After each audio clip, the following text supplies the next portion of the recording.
আজকে যারা বিভিন্ন কথা বলেন, 94-এর কথা আপনাদের মনে থাকার কথা অনেকেরই, অনেকে সবাই মিলে আন্দোলন করেছেন, 174 দিন হরতাল করেছেন, এবং কিন্তু বিএনপি তার যে দায়িত্ব অর্থাৎ নির্দলীয় নিরপেক্ষ সরকারের অধীন জাতীয় নির্বাচনের ব্যবস্থা করা, সেইটি যখন করেছে তারপরে জাতীয় নির্বাচন হয়েছে।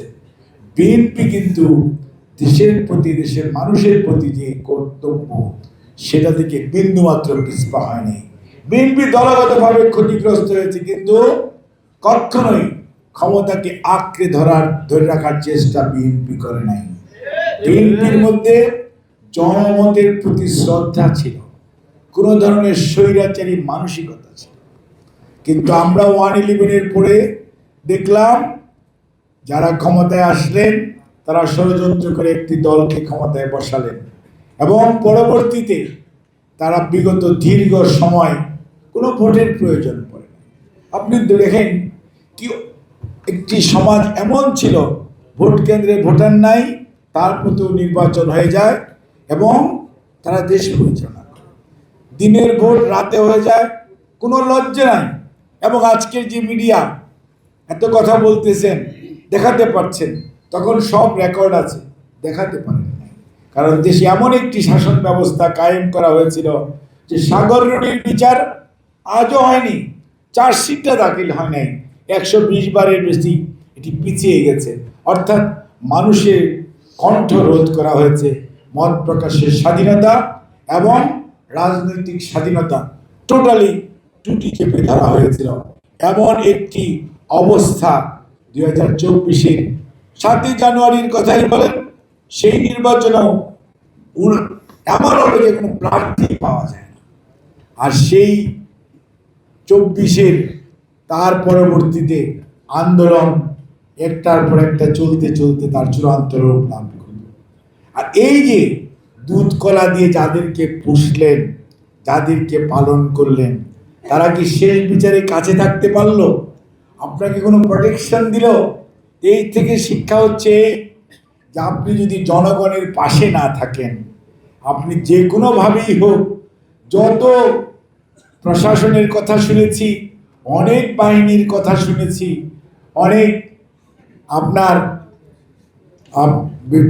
মানুষের কথা শুনেছি, অনেক পদোন্নতির কথা শুনেছি, কিন্তু শেষ পর্যন্ত কাচের ঘরের মতো সব ভেঙে পালিয়ে যেতে হয়েছে জীবন বাঁচানোর তাগিদে।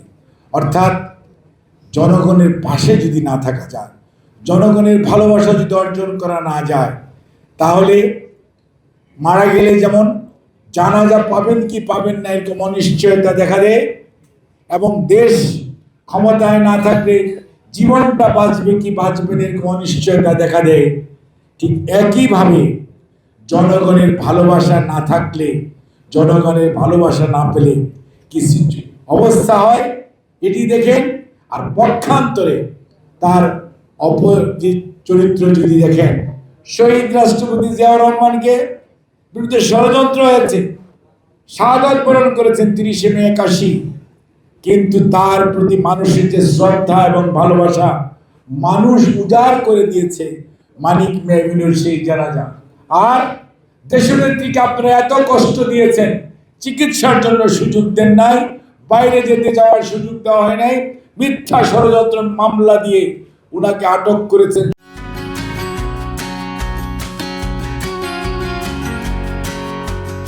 আল্লাহর কি মেহেরবানি, গত 30 ডিসেম্বর উনি যখন ইন্তেকাল করেছেন, এবং ওনার ইন্তেকালের পরে সারা দেশের মানুষ দেশনেত্রী বেগম খালেদা জিয়ার কফিনের পাশে দাঁড়িয়েছে, এবং দেশের মানুষের শ্রদ্ধা ভালোবাসায় সিক্ত হয়ে দেশনেত্রী আজকে কোথায়? আর যারা গর্ব করেছিলেন, দম্ভ করেছিলেন, তাদের অবস্থান আজকে কোথায়? কাজেই আমি শুধু এটুকুই বলতে চাই যে আমরা আমাদের আয়নাতে যেমন চেহারা দেখা উচিত, অতীত থেকে যেমন শিক্ষা নেওয়া উচিত, আমাদের বর্তমানকে এমনভাবে সাজানো উচিত যাতে আমাদের ভবিষ্যৎ আরো উজ্জ্বল হয়। কোনো অবস্থাতেই স্বৈরাচারের যেমন কোনো উত্থান হওয়ার সুযোগ থাকবে না, অন্যদিকে জনগণের অধিকার নিয়ে কেউ ছিনিমিনি খেলার যাতে সুযোগ না পায় সেই দিকেও লক্ষ্য রাখার দায়িত্ব আমাদের, আপনাদের সবার। কাজেই মনে রাখতে হবে, যারা পালিয়ে গেছে তারা বসে নেই, যারা তাদের সাঙ্গপাঙ্গরা আশেপাশে আছে, আর যারা মনে করেছিলেন ষড়যন্ত্র করে 2009-এর মতো ক্ষমতায় চলে যাবেন, সেই ভাইদেরও বহু কষ্ট হচ্ছে, কারণ তাদের ষড়যন্ত্র জনগণ ব্যর্থ করে দিয়েছে। কাজেই মনে রাখতে হবে, এই জন আকাঙ্ক্ষাকে, এই জনগণের যে ঐক্য, এই ঐক্যের মধ্যে ফাটল ধরানোর জন্য কেউ কেউ বিভিন্নভাবে চেষ্টা করতে পারেন, কিন্তু মনে রাখতে হবে বাংলাদেশ জাতীয়তাবাদী দল জনগণের দল, জনগণের আশা আকাঙ্ক্ষার প্রতিফলন ঘটানোর দল, এবং জনগণের আশা আকাঙ্ক্ষাকে প্রতিফলিত করার জন্য যে দলটির সৃষ্টি হয়েছে তার নাম সকল ধর্ম বর্ণ নির্বিশেষে সকল মানুষের অধিকার সংরক্ষণের দলের নাম বাংলাদেশ জাতীয়তাবাদী দল। কাজে এই দল অতীতে যেমন তার অতীত রয়েছে, তার যেমন বর্তমান, ইনশাআল্লাহ আমাদের বর্তমান প্রধানমন্ত্রী জনাব তারেক রহমানের নেতৃত্বে বাংলাদেশের আগামীর বাংলাদেশ অর্থাৎ একটি মানবিক এবং অন্তর্ভুক্তিমূলক বাংলাদেশ হবে, যেখানে সুশাসন থাকবে, অন্যায় দুর্নীতি স্বৈরাচারের কোনো সুযোগ থাকবে না, এবং মানুষ মাথা উঁচু করে থাকবে। এইরকম একটি বাংলাদেশ যদি আমরা বিনির্মাণ করতে পারি, তাহলে সাজ্জাদ বলেন, সেলিম তালুকদার বলেন, আর ইঞ্জিনিয়ার আতিক বলেন, অর্থাৎ আমাদের শত শহীদ শত ঘুমের যে আজকে আমরা যাতনা বহন করছি সেটি থেকে আমরা বেরিয়ে আসতে পারবো।